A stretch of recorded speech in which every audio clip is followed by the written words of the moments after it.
रहमान। इब्तदा है रब्बे जलील के बाबरकत नाम से, जो मोहब्बत है, रोशनी है, हुस्न कामिल है, जो बिन मांगे देता है, जब मांग लो तो बेहिसाब देता है। तो डियर स्टूडेंट्स, आज हम जो कॉन्ट्रैक्ट एक्ट 1872 है उसका इंट्रोडक्शन हम करेंगे कि ये किस चीज़ के रिलेटेड है। ये इसको मैं आपको बताता चलूँ कि ये इमूवेबल प्रॉपर्टी को डील करता है। It deal with the immovable property which is attach to the earth. कि जो मूवेबल प्रॉपर्टी है उसको पार्टनरशिप एक्ट और सेल ऑफ गुड्स एक्ट जो है वो डील करते हैं। जो सेल ऑफ गुड्स है वो मूवेबल प्रॉपर्टी के मुतालिक है, और जो किसी के साथ आप पार्टनरशिप करते हैं वो पार्टनरशिप के मुतालिक है। ये जो स्पेसिफिक इमूवेबल प्रॉपर्टी है ये उसको डील करता है। तो ये 1872 का कानून है। 1872 में बना, ये आप कह लें कि ये इंग्लिश लॉ से अखज़ किया गया, अंग्रेज़ का बनाया हुआ कानून है।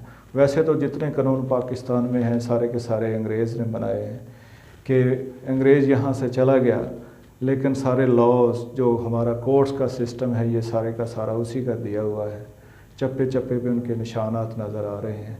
तो कॉन्ट्रैक्ट एक्ट जो है इसको आपको मैं बताना चाहता हूँ कि ये जो कॉन्ट्रैक्ट है ये थोड़ा सा जायचा मैंने बनाया है। आप इसको थोड़ा सा गौर से देखेंगे कि ये कॉन्ट्रैक्ट एक्ट 1872 जो है उसमें एप्लीकेबल हुआ।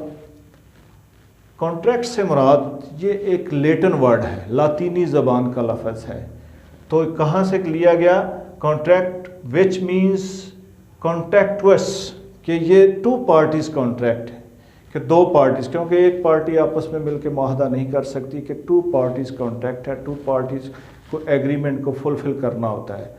कि आगे हम देखेंगे कि ये जो पाकिस्तान में एप्लीकेबल है कॉन्ट्रैक्ट एक्ट जो है 1872 का, उसमें इसके टोटल 238 सेक्शन हैं। इसमें से 76 to 123 सेक्शन जो हैं वो रिपील हो चुके हैं। रिपील का मतलब है कि वो ख़त्म कर दिए गए हैं। ये 76 से 123 तक जो सेक्शन थे इसको इन्होंने सेपरेट करके सेल ऑफ गुड्स जो है सेल गुड्स एक्ट बना दिया है। और 238 से आगे जो सेक्शन थे 239 to 266 इनको सेपरेट करके इन्होंने पार्टनरशिप एक्ट बना दिया। पहले ये सारे का सारा कॉन्ट्रैक्ट एक्ट का हिस्सा था, लेकिन अब इन्होंने इसको अलहदा करके तो ये सेल ऑफ गुड एक्ट की शक्ल में और पार्टनरशिप एक्ट की शक्ल में जो है वो इसको डाल दिया है। अब हम देखेंगे कि ये जो कॉन्ट्रैक्ट एक्ट है ये क्या सिर्फ मुसलमानों पे लागू होता है, सिर्फ ईसाइयों पे लागू होता है, सिखों पे होता है, या जो है वो कोई एक नेशन पे होता है? नहीं, इसमें कोई ज़रूरी नहीं है कि एक मुआहदा पार्टी करने वाली मुसलमान हो और दूसरा कोई हिंदू हो, गैर मुस्लिम हो, ईसाई हो। तो ये नहीं है कि मुसलमानों पे लागू होगा तो उस पर लागू नहीं होगा, बल्कि ये दोनों पार्टीज़ पे लागू होता है, जो भी पार्टीज़ मुआहदा करने वाली होती है। और दूसरा ये होता है कि कौन कर सकता है मुआहदा, कॉन्ट्रैक्ट कर कौन सकता है, ये किसको डील करता है? ये असल में है कमर्शियल ट्रांजैक्शन। कमर्शियल ट्रांजैक्शन जो है इसमें आगे जाके आइंदा लेक्चर में हम डिस्कस करेंगे कि जो है एक सोशल किस्म का मुआहदा होता है, एक जो है वो कमर्शियल मुआहदा होता है। कि सोशल किस्म के मुआहदे की वायलेशन की सूरत में आप किसी कोर्ट ऑफ लॉ में नहीं जा सकते, और in case of violation of commercial agreement आप किसी भी कोर्ट में जा सकते हैं।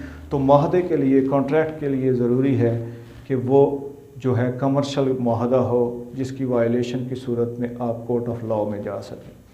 दूसरा हमने देखना है कि इस कॉन्ट्रैक्ट एक्ट का जो स्कोप है, यानी कि ये पूरे पाकिस्तान में नाफिज़ुल अमल है या पंजाब में या किसी और सूबे में नाफिज़ुल अमल है, तो ये जो इसकी जो एप्लीकेबिलिटी है, यानी कि इसका नाफिज़ुल अमल जो है वो पूरे पाकिस्तान की हद तक है कि पूरे पाकिस्तान में ये नाफिज़ है। तो पूरे पाकिस्तान जो है इसी के तहत डील किया जाता है, कॉन्ट्रैक्ट एक्ट के तहत। और दूसरे आपको मज़े की बात बताऊं कि आजकल जो पाकिस्तान में सबसे ज़्यादा केसेस हैं वो इसी कॉन्ट्रैक्ट एक्ट के तहत ही हैं। कि कॉन्ट्रैक्ट एक्ट में सबसे ज़्यादा पैसे जो हैं आजकल, जो आप कह लें कि कॉन्ट्रैक्ट एक्ट में जो सिविल की प्रैक्टिस करना चाहते हैं उनको चाहिए कि इस कॉन्ट्रैक्ट एक्ट को गौर से पढ़ें को आजकल जितने भी कोई मुआहदा करता है प्रॉपर्टी की कीमतें बढ़ जाती हैं, वो बाद में मनहरफ हो जाते हैं। तो आजकल कोर्ट्स में सबसे ज़्यादा केसेस जो हैं वो कॉन्ट्रैक्ट एक्ट के मुताल्लिक़ हैं। तो नेक्स्ट लेक्चर में इंशाअल्लाह ताला हम डिस्कस करेंगे कि एग्रीमेंट क्या है और कॉन्ट्रैक्ट एक्ट क्या है। तो आज का जो मुख्तसर लेक्चर ये था कि कॉन्ट्रैक्ट एक्ट जो है आपको पता चले कि ये है क्या है, किसको डील करता है। तो उम्मीद है आपको मेरा ये लेक्चर पसंद आया हुआ होगा। तो अल्लाह पाक से दुआ है कि आज 27वीं की रात है, तो अल्लाह पाक से दुआ है कि जो लेक्चर सुनने वाले हैं उनको भी कामयाब करें, हमें भी हमारे मकसद में कामयाब करें। अल्लाह ताला आपका हमारा हामी और नासर हो। अल्लाह हाफिज़।